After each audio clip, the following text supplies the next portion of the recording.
साधारण ब्याज simple interest भाग 2 की इस कक्षा में आप सभी का स्वागत है। आप लोगों के लिए एक अति महत्वपूर्ण सूचना है कि भाग 2 को समझने के लिए आपको हमारे द्वारा बनाया गया भाग 1 देखना अनिवार्य है।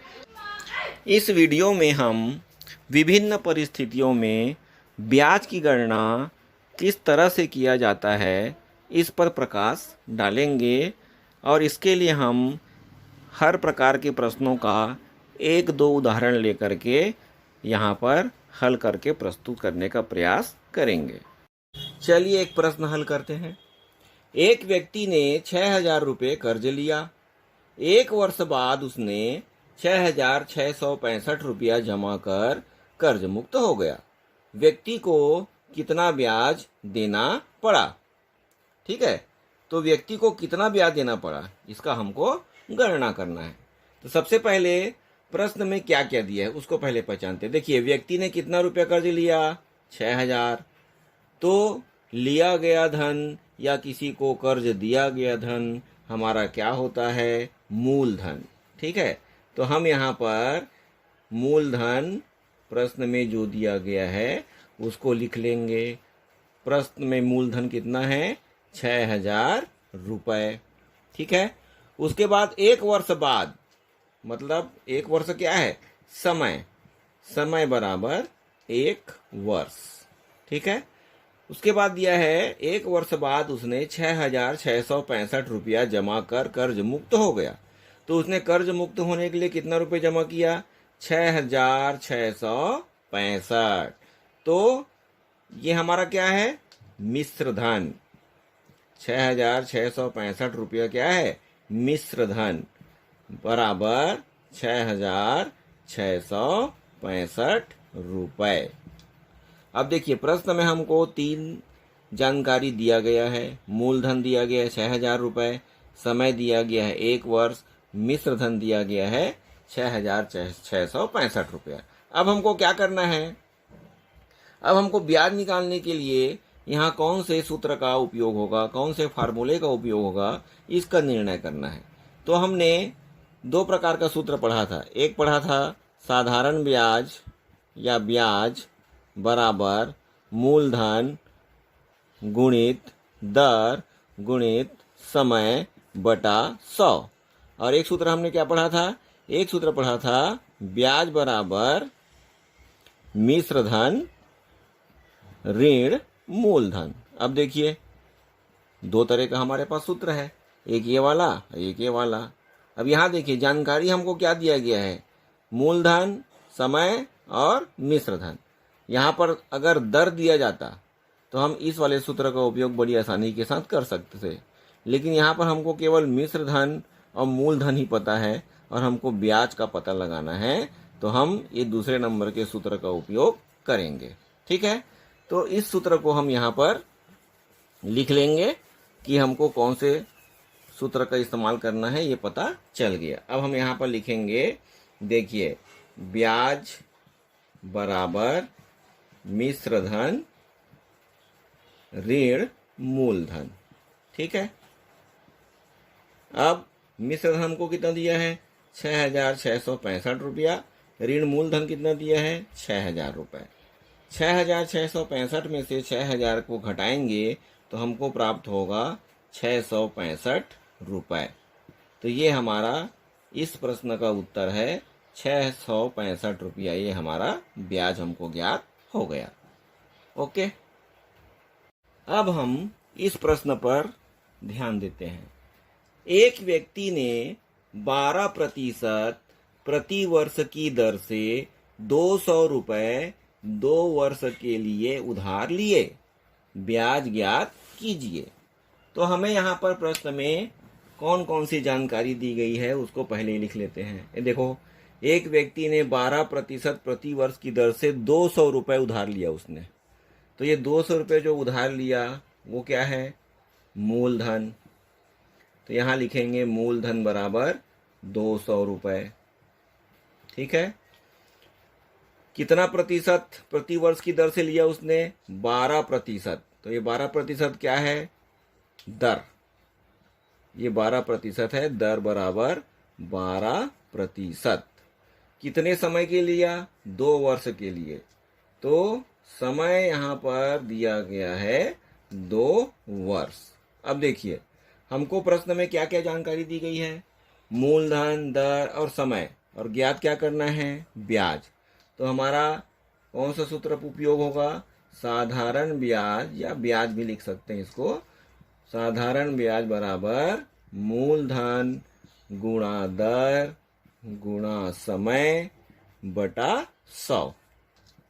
ठीक है, चलिए मूलधन कितना दिया है? 200 रुपया, तो मूलधन की जगह 200 रुपये लिख देंगे। दर कितना दिया है? 12%, दर की जगह 12 लिखेंगे। समय कितना दिया है? 2 वर्ष, तो यहाँ पर 2 लिखेंगे। अब यहाँ बटा 100 हो जाएगा। ये देखिए, ये ऊपर से 2 शून्य, नीचे से 2 शून्य कट गया, मतलब हम 100 से इसको भाग कर दिए, 100 से इसको भाग कर दिए। 100 एकम 100, 100 दूनी 200। अब देखिए 12 दूना 24, 24 दूना 48। तो ये ब्याज है, तो इसमें आएगा रुपए में। तो इस प्रकार से हम इस प्रश्न का हल ज्ञात कर लिए कि उस व्यक्ति को 48 रुपया ब्याज लगा। अब इस प्रश्न पर विचार करते हैं। 1650 रुपए का 3 वर्ष का 6 सहित 2/5% की दर से साधारण ब्याज एवं मिश्र धन ज्ञात कीजिए। यह प्रश्न इसके पहले जो प्रश्न हम हल किए थे उससे थोड़ा अलग प्रकार का है। क्या इसमें डिफरेंस है? देखो मूलधन बदल गया लेकिन रुपए में ही है। वर्ष भी 2 वर्ष से 3 वर्ष हो गया। यहाँ पर ध्यान देने योग्य बात है कि दर यहाँ पर मिश्र भिन्न के रूप में दिया गया है, और यहाँ पर हमको केवल ब्याज ही ज्ञात नहीं करना है, मिश्र धन भी ज्ञात करना है। तो इस प्रश्न का कैसे हल किया जाएगा? तो सबसे पहले देखिए 1650 रुपये उसने उधार लिया, तो इस प्रश्न में हमारा मूलधन क्या है? इस प्रश्न में हमारा मूलधन, तो हमारा मूलधन है 1650 रुपया। मूलधन है 1650 रुपये। समय क्या दिया गया है? समय दिया गया है 3 वर्ष, और दर क्या दिया गया है? दर बराबर 6 सहित 2/5%। तो इस मिश्र भिन्न को पहले हम अनुचित भिन्न में बदल लेंगे। तो 6 पंचे 30, 30 और 2 32, तो हो जाएगा 32/5%। तो यहाँ पर एक एक्स्ट्रा काम हमको करना है। ठीक है, अब हमको क्या ज्ञात करना है? ब्याज। तो देखिए हम मूलधन दिया है, समय दिया है, दर दिया है, तो हमारा जो साधारण ब्याज का सूत्र है वह उपयोग होगा। तो साधारण ब्याज बराबर मूलधन गुणा दर गुणा समय बटा 100। ठीक है, अब यहाँ देखिए मूलधन क्या दिया है? 1650। दर कितना दिया है?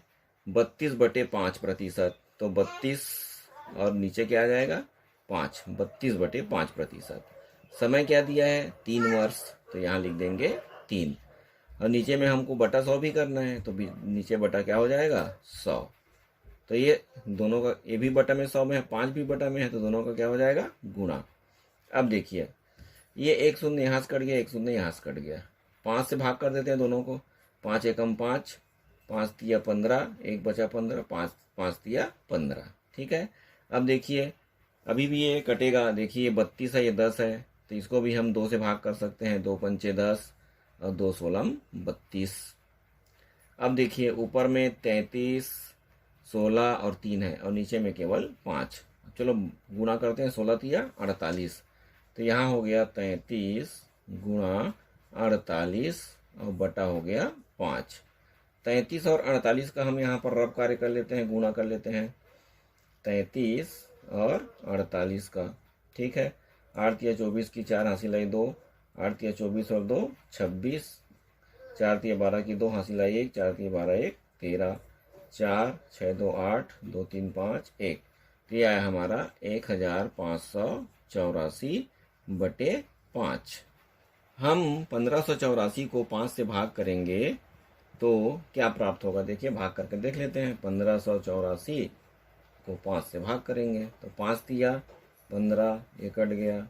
8 उतार लिए नीचे, 5 एकम 5, 3 बचा, 4 को उतारे, 5 छक्का 30, 4 बचा, दशमलव लगा दिए, 0 हो गया, 5 अट्ठे 40। ये देखो पूरा कट गया। तो यहाँ आया 316 रुपया 80 पैसा, 316.80 रुपए। तो ये हमारा जो प्राप्त हुआ है वो क्या है, ब्याज। इस प्रश्न में हमको केवल ब्याज ही ज्ञात नहीं करना है, हमको इसमें मिश्र धन भी ज्ञात करना है। तो देखिए मिश्र धन क्या होता है, इसके पहले वाले वीडियो में आपने भली भांति जान लिया था कि मिश्र धन जो होता है वो होता है मूलधन धन ब्याज। ठीक है, तो मूलधन प्रश्नानुसार क्या है, 1650 रुपए। ब्याज हमने क्या ज्ञात किया, 316 रुपया 80 पैसा। अब दोनों को जोड़ लीजिए, यहाँ पैसा 80 पैसा यहाँ नहीं है, तो 80 पैसा का 80 पैसा हो गया। अब देखिए 6 और 0 6, 1 और 5 6, 6 3 9 1। तो ये हमको प्राप्त हुआ मिश्र धन 1966 रुपया 80 पैसा या 1966.80 रुपए। तो इस प्रकार से इस प्रश्न का जो हल है हम बड़ी आसानी से ज्ञात कर लिए। अब हम इस प्रश्न पर विचार करते हैं। साधारण ब्याज की गणना कीजिए जबकि मूलधन 2400 रुपये, दर 6 सहित 1/2% एवं समय 8 माह है। देखिए हम इस प्रश्न को किस प्रकार से हल करते हैं।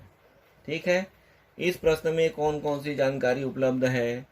सबसे पहला जो जानकारी है वो मूलधन। ठीक है, मूलधन इस प्रश्न में दिया गया है, मूलधन बराबर 2400 रुपए। ठीक, दर दिया गया है 6 सहित 1/2%। ठीक है, जैसे ही हमको ये मिश्र भिन्न के रूप में दिया गया है उसे हम क्या करेंगे, सामान्य भिन्न में, जिसे हम अनुचित भिन्न कहते हैं, उसमें बदल लेंगे। 6 दूनी 12, 12 और 1 13। तो ये हमारा बन जाएगा अनुचित भिन्न 13/2%। ठीक है, अब हमारे पास यहाँ पर जो समय दिया गया है वह है समय बराबर 8 माह। ठीक है, हम सूत्र में जब भी समय की चर्चा करते हैं तो सूत्र में वर्षों में हमने वहाँ पर समय लिया है। ठीक है, अगर मैं उस समय के जगह में 8 लिख दूं तो 8 माह नहीं होगा, वो सीधा सीधा 8 वर्ष हो जाएगा। तो हम यहाँ पर क्या करेंगे, जो ये 8 महीना दिया है 8 माह, उसको वर्षों में बदलेंगे। ठीक है, तो देखिए एक वर्ष में कितना महीना होता है, 12 महीना।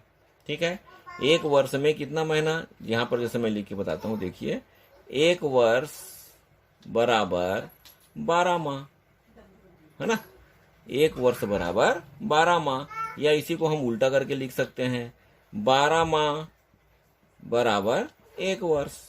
ठीक है, अब देखिए, अब 12 माह को यदि मैं 6 माह कर दूं, अर्थात आधा कर दूं, तो ये 12 में मैं क्या करूंगा, 2 का भाग कर दूंगा। तो ये देखिए 12/2, 2 का भाग कर दे क्या बन गया, 6 माह बन गया। और यहाँ जब यहाँ मैं 2 का भाग किया तो इधर भी 2 का भाग करना पड़ेगा, तो ये क्या बन जाएगा, 1/2 वर्ष। ठीक है, समझ में आया बात। तो यहाँ देखिए, अब मैं इसी को, अगर ये 12 माह को मैं 1 माह कर दूं, ठीक है, तो 1 माह किया तो क्या किया, मैं 12 में 12 का भाग किया तो 1 माह बन गया।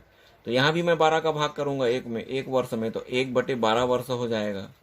तो यहाँ हमने ये समझा कि 1 माह को हम 1/12 वर्ष भी कहते हैं। तो 8 माह को क्या बोलेंगे, 8 माह को बोलेंगे 8/12 वर्ष। तो इस प्रकार से हम जो समय माह में दिया गया है उसे पहले वर्ष में परिवर्तित करेंगे।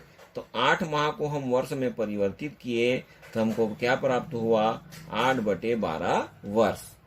कहने का तात्पर्य ये है कि जब भी समय माह में दिया जाएगा तो उसे आप 12 से भाग कर दीजिए, क्योंकि एक वर्ष में 12 माह होते हैं, तो आसानी के साथ उसको हम वर्ष में बदल सकते हैं।